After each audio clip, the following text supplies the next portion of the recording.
morning to you and welcome to Penn Vicarage on this lovely sunny Friday morning. Great to see you and thank you for joining us for our Bible reflection for this weekend. May I remind you this, of course, because it's Friday, it's coming to the weekend and we have some wonderful services over the weekend at St. Bart's and St. Anne's, and we'd love to see you. You'd be very, very welcome and we'd be a better congregation with you in it. Anyway, without further ado, we are working our way through the remarkable, fantastic book of the prophet Isaiah, and today we are in chapter 54. So without further ado, Isaiah 54, here it is. Sing, O barren one who did not bear. Burst into song and shout, you who have not been in labour. For the children of the desolate woman will be more than the children of her who was married, that is married, says the Lord. Enlarge the site of your tent, and let the curtains of your habitations be stretched out. Do not hold back, lengthen your cords, and strengthen your stakes, for you will spread out to the right and to the left, and your descendants will possess the nations, and will settle the desolate towns. Do not fear, for you will not be ashamed. Do not be discouraged, for you will not suffer disgrace. For you will forget the shame of your youth, and the disgrace of your widowhood you will remember no more. For your Maker is your husband, the Lord of hosts is his name. The Holy One of Israel is your Redeemer, the God of the whole earth he is called. For the Lord has called you, like a wife forsaken and grieved in spirit, like the wife of a man's youth when she is cast off, says your God.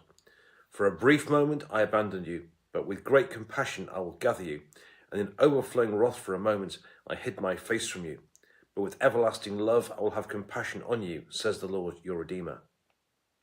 This is like the days of Noah to me. Just as I swore that the waters of Noah would never again go over the earth, I have sworn that I will not be angry with you, and I will not rebuke you. For the mountains may depart, and the hills be removed, but my steadfast love shall not depart from you, and my covenant of peace shall not be removed, says the Lord, who has compassion on you. O afflicted one, storm-tossed and not comforted, I am about to set your stones in antimony, and lay your foundations with sapphires. I will make your pinnacles of rubies, and your gates of jewels, and all your wall of precious stones. All your children shall be taught by the Lord, and great shall be the prosperity of your children. In righteousness you shall be established. You shall be far from oppression, for you shall not fear, and from terror, for it shall not come near you. If anyone stirs up strife, it's not from me. Whoever stirs up strife with you shall fall because of you. See it is I who have created the smith, who blows the fire of coals, and produces a weapon fit for its purpose.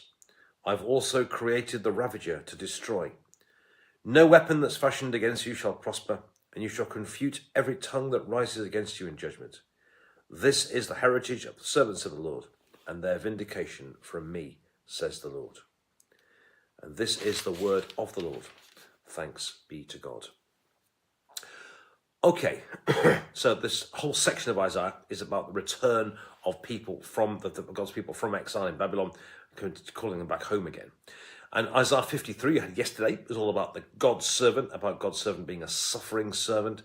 And because of the work of the servant in Isaiah 53, today in chapter 54, we look forward to kind of Israel's glorious future, you might say. So yesterday is kind of, if you like, the work of the servant in taking the suffering and so on for us. And Isaiah 54, if you like, is about the result. It's about the glorious future that comes for the people of God. And it's interesting what he says about the future. And he uses the contrast between two women. He talks about a barren woman and a married woman. And he says that the barren women are going to end up better off than the married woman. And the barren woman essentially is what it feels like. He's referring there to the people in exile. And the married woman is the people before exile. And what he's saying is, because of what he's about to do, the barren one's going to be in a better position than the married one. In other words, the people who are in exile now are going to have it better than the people who were there before. So it's like a turning the tables here. So what he's saying is, your future is much, much greater than your past. That's what he's saying here. God, they can wait for something, a really wonderful and fantastic future. The interesting thing with this, of course, is in reality what happened is it wasn't quite as great as that. So what I think he's talking about here is referring to the future. He's being prophetic here. He's not only talking about the return of exile from exile, I think he's also talking about the future which has been won for us in Jesus. That because of what Jesus did in chapter 53, because he as God's servant did in giving his life for the world, he has created something much greater for us. So he is talking about the return for the people from exile, but I think he's also talking long term for the future that God has won for us in Jesus. That because Jesus took on him the sins of the world, because he took the punishment that we deserved, because the sins of the world were laid, because our guilt was laid on him, because of what he's done, our future is great. So I actually think in verses 1 to 3, in a sense, he's really talking not only about the return of people from exile, he's also talking about us too as well, and the glorious future that we have in Jesus. And I think it's important that we remember what we think about our Christian faith, not just what we've been saved from, what we've been saved for. We've been saved for a great future. We've been saved for heaven with God. We've been saved for the glorious future, for a life without guilt, and a way out of sin, and a victory over death, and so on. So God, what he's talking about here is not just return of people from exile. We get the picture here. But he's talking about the future that's been won for us in Jesus. And he goes on to talk about, in verses 4 to 6, he talks about they don't need to be afraid. And this interesting thing about God has called you like a wife forsaken and grieved in spirit, like the wife of a man's youth when she's cast off.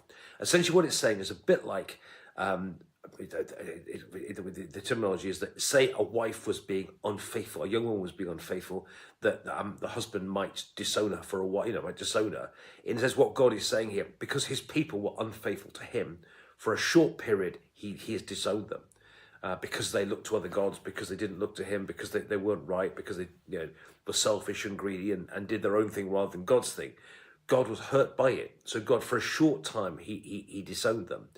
But he then goes to talk about, for a brief moment, I abandoned you, but with great compassion, I will gather you. So he cast them off for a short period, but with huge compassion, he gathered them back. So because of that, do not need to be afraid. And so in verses 6 to 8, he says, God will call Israel back. They've been shortened for a short time for their purification, till they get themselves straight. But actually, he's called them back, and called them back with huge, fantastic compassion. Then in verses 9 and 10, he says a bit like Noah, these are like the days of Noah. I'm sure you know the story of Noah's Ark, when after the earth was washed, the worst earth was washed, and then at the end, God put a rainbow up for Noah as a sign that God was never going to do that again. And what he's saying is, a bit like in those days, the rainbow was a sign that wasn't going to happen again. In verse 9 and 10, he says, just like the days of Noah to me, just as I swore that the waters of Noah would never go over the earth, I swore I'll not be angry with you or rebuke you. So this has been a hard time for God. This has been painful for God as well. But because of this, a bit like he says he's never going to send a flood for Noah again, I'm saying a bit like he's never going to do that for these people again either. So just like in the days of Noah, I will never again go over the earth. I have sworn I will not be angry with you or rebuke you again, kind of thing. That's what he's saying. You don't need to be afraid, and this will never happen again. Then in verses 11 to 17, he talks about what's going on in the future, and he talks about the future of Zion. And in the beginning, he talks about, I am about to set your stones in antimony and lay your foundations with sapphires. I will make your pinnacles of rubies. In other words, the future is going to be built by God.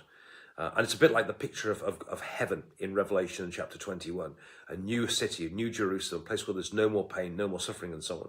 And what he's saying here is, O afflicted, storm-tossed, and not comforted, I am about to set your stones in antimony. I'm going to, this is a great future for you, but he's God, I am going to build it. He then goes on to talk about all your children shall be taught by the Lord. So it's going to be built by God. They're going to be taught by God. And essentially in verse 15 to the end, he also talks about if anyone stands against them, if anyone fights against them, then they will fall.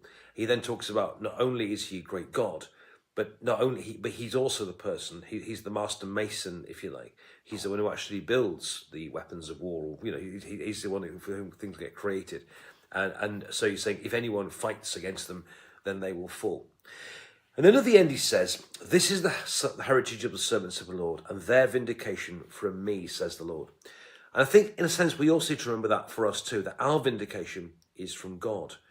We are saved by faith in God. We are saved by faith in Jesus. We're not saved by our own good works. We're not saved by our many years of service. We are saved by what God has done for us. And I think we need to remember, of course, that we cannot get ourselves right by simply pulling our own bootstraps up and trying to do things right all the time. We get right by being vindicated by God. At the end of the day, the only opinion that really counts is the opinion of God. And a bit like Job says, I forget where it is, when all his sufferings come to Job, says, I know that my Redeemer lives. I know that my Vindicator lives. And our vindication, our righteousness, if you like, does not come from ourselves. It comes from God. God is the one that sets us free. God is the one who puts us right. It's the work of Jesus in our lives that puts us right. And that we should worry less as churches about what other people think of us. And we should worry more about what God thinks of us. Because ultimately, whether we're right or not, that comes from God. God is whom we live and move and have our being. The vindication that we have comes from him. It's the work of Jesus that puts us right. And so we should put less faith in ourselves and more faith on God, more faith in Jesus, and put our trust and our faith in him. Because this is the heritage of the servants of the Lord, and their vindication from me, says the Lord.